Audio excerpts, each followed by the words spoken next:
साथियों, finally Israel और Hamas के बीच में गाजा का होने वाला युद्ध इतिहास बनने जा रहा है, या फिर शायद नहीं बनेगा, हो सकता है फिर से शुरू हो जाए। लेकिन इतना तो तय है, गाजा पीस प्लान पर आज सिग्नेचर हो जाएगा। आज मिस्र के यानी इजिप्ट के शर्म अल शेख में एक बड़ी मीटिंग होने वाली है, बड़ा सम्मेलन होने वाला है। इसमें 20 से ज्यादा देशों के वर्ल्ड लीडर्स शामिल हो रहे हैं। पीएम मोदी को भी न्योता भेजा गया था, लेकिन पीएम मोदी नहीं जा रहे हैं। क्यों नहीं जा रहे हैं, इसके पीछे कूटनीतिक राजनीतिक क्या कारण है, आज की वीडियो में डिटेल से समझेंगे। साथ ही साथ में ट्रंप इसमें क्या बड़ा बड़ा मूव लेने वाले हैं, इसको भी देखेंगे।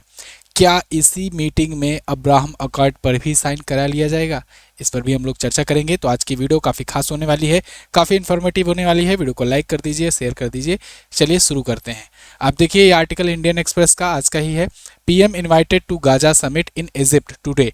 इस समिट में पीएम मोदी खुद ना जा करके अपने मिनिस्ट्री ऑफ स्टेट्स को भेज दिया।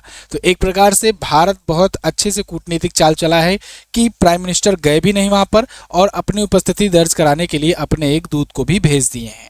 इसके क्या मायने हैं, आज की वीडियो में आपको समझ में आएगा। सबसे पहले तो समझ लो, ये शर्म अल शेख की मीटिंग है क्या, ये सम्मेलन है क्या, और क्यों ये किया जा रहा है आज आयोजित। तो आपको याद होगा, पिछली वीडियो में मैंने आपको बताया है कि ट्रंप ने 20 पॉइंट का गाजा पीस प्लान शेयर किया था, और इस पर दोनों देशों ने लगभग सहमति दर्ज भी कर दी। मतलब दोनों गुटों ने, हमास पक्ष ने भी और इजराइल ने भी, कुछ शर्तों को मान गए हैं, कुछ को नहीं माने हैं। इसके तहत ये था कि भाई 72 घंटे के अंदर अंदर हॉस्टेजेस को छोड़े जाएं, रिलीज किए जाएं।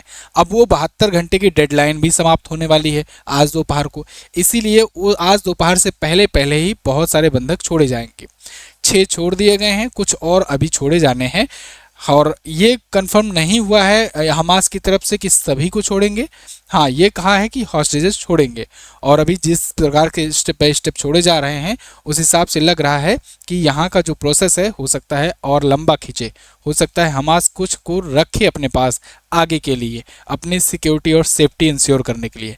हालांकि ट्रंप ने इसको लेकर बहुत कुछ समझाया, बहुत बड़ी बड़ी बातें की। अब ये जो 20 से ज़्यादा देशों के लीडर बुलाए जा रहे हैं, क्यों बुलाए जा रहे हैं? ये बुलाए जा रहे हैं गारंटी देने के लिए। मतलब हमास ये झुका पाने में काफ़ी कामयाब रहा है कि 20 से ज़्यादा देशों के लीडर्स आकर के गारंटी देंगे, लिखित में सिग्नेचर करेंगे इस शर्म अल शेख मीटिंग में, तब जाकर इंश्योरिटी मिलेगी, और तब हमास जो है ये भरोसा करके तब अपने हथियार छोड़ेगा।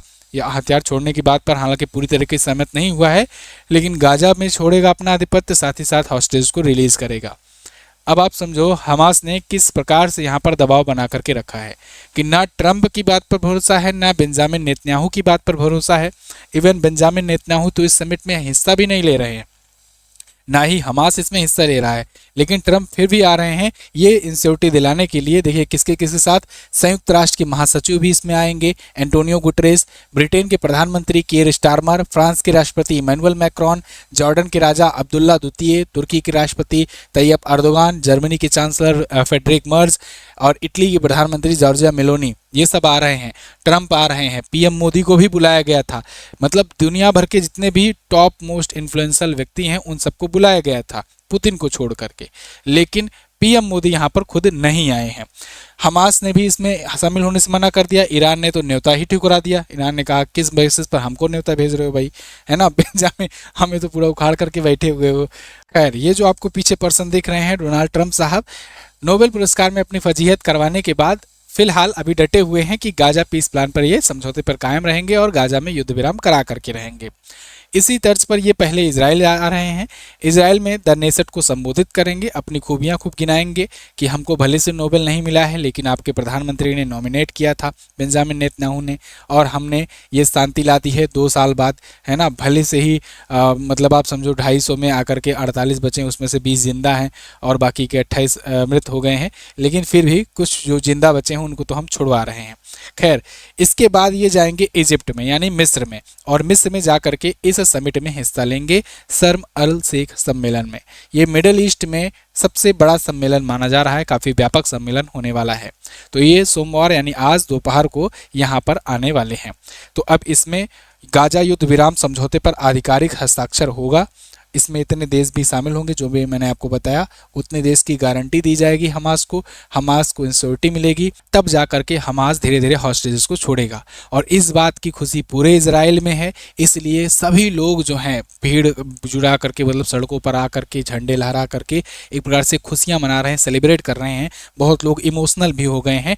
तो इस प्रकार से लोग जो हैं जो आ रहे हैं वापस से, जो जिंदा बचे हुए हैं, उनसे मिलने के लिए सड़कों पर उतरे हैं और बड़ी मात्रा में भीड़ इकट्ठा हुई है। इसी तर्ज पर जब भारत को भेजा गया, पीएम मोदी को इनविटेशन भेजा ट्रंप ने अचानक से लास्ट टाइम, क्योंकि ये अचानक से ही हुआ है, जितने के पास भी इनविटेशन गया है ये अचानक से ही हुआ है, कोई बहुत पहले से डिसाइडेड नहीं था, ये सब चीज़ें जल्दी जल्दी ही हुई हैं। तो जब भेजा गया पीएम मोदी के पास इनविटेशन, तो पीएम मोदी ने भी आनंद फानन में अपने जो मिनिस्ट्री ऑफ स्टेट्स हैं कीर्तिवर्धन सिंह जी, इनको भेज दिया है। ये एक्सटर्नल अफेयर्स के लिए यानी विदेश मंत्रालय के लिए मिनिस्ट्री ऑफ स्टेट्स हैं, राज्य मंत्री हैं कीर्तिवर्धन सिंह, तो इनको भेज दिया गया है पीएम मोदी के रिप्रेजेंटेटिव के रूप में। अब इसको इस बात को लगा करके देखा जा रहा है कि पिछले दिनों में जो ट्रंप ने भारत पर बहुत सारे टैरिफ लगाए हैं, बहुत सारे झटके दिए हैं और पाकिस्तान से नज़दीकियां बढ़ाई हैं, इस वजह से पीएम मोदी जो है ये साथ में नहीं जा रहे हैं, उनके साथ समिट करने नहीं जा रहे हैं। दूसरी बात यह है कि देखो, जब ट्रंप की फजीहत हुई अभी फिर से, तो इंडिया में काफ़ी ट्रोल किया गया। और ये बात सच है कि वहाँ का चाहे ट्रंप हो या उनके जो भी लोग हों, वो लोग अच्छे तरीके से इंडियन मीडिया को नोटिस करते हैं, उनको फॉलो करते हैं और देखते हैं कि यहाँ पर क्या कुछ चल रहा है, क्या सेंटिमेंट चल रहा है। क्योंकि जिस प्रकार से इंडिया में खूब ट्रोल किया गया, इसके बाद डोनाल्ड ट्रंप फिर से 50वीं बार एक बार फिर से सीज फायर का क्रेडिट लिए, अभी आने से पहले ही। मतलब आप समझो, ट्रंप इस कदर यहाँ पर ट्रोल होने पर परेशान हो जाते हैं कि कोई अदर भी बात चल रही होती है, मीडिया पर्सन कुछ और भी पूछ रहा होता है, फिर भी वो घुसा करके ला करके बात ला देते हैं। और अब की बार तो ये बोले हैं कि हमने तो इंडिया और पाकिस्तान को ऐसा बोला कि 100%, 150%, 200% का टैरिफ लगा देंगे, तुम लोग पगला जाओगे। और फिर उन लोगों ने कहा नहीं ऐसा मत करो प्लीज़, ऐसा मत करो, ये तक बोला। तो मतलब आप समझो कि वो बार बार जब भी यहाँ पर ट्रोल होते हैं, तब भी कुछ ना कुछ अपने तरीके से अपनी तरफ से बयान देते ही हैं। तो खैर, रिश्ते अब उस हिसाब से रहे नहीं, पाकिस्तान से उनकी नज़दीकियाँ काफ़ी ज़्यादा बढ़ भी गई हैं। तो इस हिसाब से उनके बुलाने पर पीएम मोदी तुरंत चले जाते तो भी सही नहीं होता, है ना। तो यहाँ पर पीएम मोदी ने इनको भेज दिया, कीर्तिवर्धन सिंह को। अच्छा जी, अब ये गए हैं तो एक प्रकार से, क्योंकि भाई इजिप्ट में हो रहा है समिट, अमेरिका में तो हो नहीं रहा है, इजिप्ट में हो रहा है, और भारत जो है ये फिलिस्तीन और इजराइल दोनों को प्रेफर करता है, दोनों को कहता है कि हम 2 स्टेट पॉलिसी मानते हैं और हम भी पीस प्लान को एक्सेप्ट करते हैं, एग्री करते हैं। पीएम मोदी ने ट्वीट करके भी बधाई दी थी जब गाजा पीस प्लान पर मतलब गाजा पीस प्लान इंट्रोड्यूस किया गया था, तो क्योंकि भारत भी चाहता है शांति हो, तो भारत ने भी तुरंत ही आकर के इनको ट्वीट किया था और बताया था, बधाइयाँ दी थी कि भाई गाजा पीस प्लान पर काम करना चाहिए और गाजा में शांति होगी, मिडिल ईस्ट में शांति होगी, और मिडिल ईस्ट में शांति होगी, इजराइल में भी शांति हो जाएगी। इजराइल में ही अपना हाइफा पोर्ट, उस हाइफा पोर्ट से अपना आईमैक भी जाता है, तो आईमैक वही आगे अग्रसर हो पाएगा जो काम रुका हुआ है मिडिल ईस्ट में अशांति की वजह से। तो इसलिए भारत का भी फायदा है अगर वहाँ पर मिडिल ईस्ट में शांति हो जाती है तो इसीलिए भारत भी हिस्सा भी ले रहा है और एक प्रकार से बड़े लेवल को, मतलब बहुत बड़ा लेवल का तवज्जो भी नहीं दे रहा है। आप समझो ये समिट कितनी बड़ी है कि इमैनुअल मैक्रोन आ रहे हैं, फ्रांस के राष्ट्रपति, ब्रिटेन के राष्ट्रपति, ट्रंप खुद आ रहे हैं, इसके अलावा अब्दुल फतेह अल सीसी भी इसमें शामिल हैं और जॉर्जिया मेलोनी भी आ रही हैं, है ना। उसके बावजूद यहाँ पर पीएम मोदी नहीं जा रहे हैं। खैर, अब देखना होगा कि ये गाजा पीस प्लान पर सिग्नेचर होने के बाद से फिर आगे क्या होता है। क्या इजराइल सीज फायर को मानता है या इजराइल बमबारी जारी रखता है, और दूसरी चीज़ ये कि क्या हमास सभी बंधुकों को छोड़ता है, रिहा करता है, या फिर कुछ को वो अभी भी बचा करके अपने पास रख लेता है। तो आगे जो भी अपडेट आएगी मैं आपको बताऊंगा ही। एक ज़रूरी बात आप सबसे यही है कि आप लोग वीडियो देखते हो, चैनल को सब्सक्राइब करना भूल जाते हो। देखिए, जब भी कोई नई वीडियो आती है, नया टॉपिक आता है, इस पर कोई भी एनालिसिस चाहिए होती है, तो मैं आपको सबसे कम समय में देने का प्रयास करता हूँ। तो चैनल को सब्सक्राइब ज़रूर करके रखो, जिससे आने वाली वीडियोज़ का नोटिफिकेशन आप तक पहुँचता रहे। कम समय में to the point with fact videos लाता रहूँगा। एक और ज़रूरी बात, अरत्ताई चैनल भी आप ज्वाइन कर लीजिए। अरत्ताई चैनल का लिंक डिस्क्रिप्शन में दिया गया है। इस पर भी बहुत सारी अपडेट और इन सभी वीडियोज़ की PDF आपको यहाँ पर भेजी जाती हैं, तो आप यहाँ से डाउनलोड कर सकते हो PDF भी। और भी बहुत सारी जो भी एग्जाम रिलेटेड नोटिफिकेशंस वगैरह रहते हैं वो भेजे जाते हैं। अभी मैंने कल आपको वीडियो दी थी कि ट्रंप ने चाइना पर 130% का टैरिफ लगा दिया है। इससे पूरी मार्केट में भूचाल मच गया है और आज मार्केट में काफ़ी उथल पुथल भी है। तो इसको लेकर के अगर आप डिटेल से जानना चाहते हैं तो ये वीडियो जरूर देखिएगा। क्रिप्टो मार्केट पूरा क्रैश हो चुका है, इसमें किस प्रकार से लॉस हो रहा है ये सब मैंने आपको लास्ट वीडियो में बताया था। खैर, आप प्लेलिस्ट भी फॉलो कर सकते हैं ट्रेंडिंग टॉपिक की, उस पर भी आपको सारी वीडियोस मिल जाएंगी। और हमारी ई बुक्स वगैरह आई हैं, इसको आप MZT ऐप से जाकर के ले ही सकते हैं। Thank you so much. Video में इतना ही, मिलते हैं अगली वीडियो में, तब तक के लिए नमस्कार, जय हिंद, वंदे मातरम।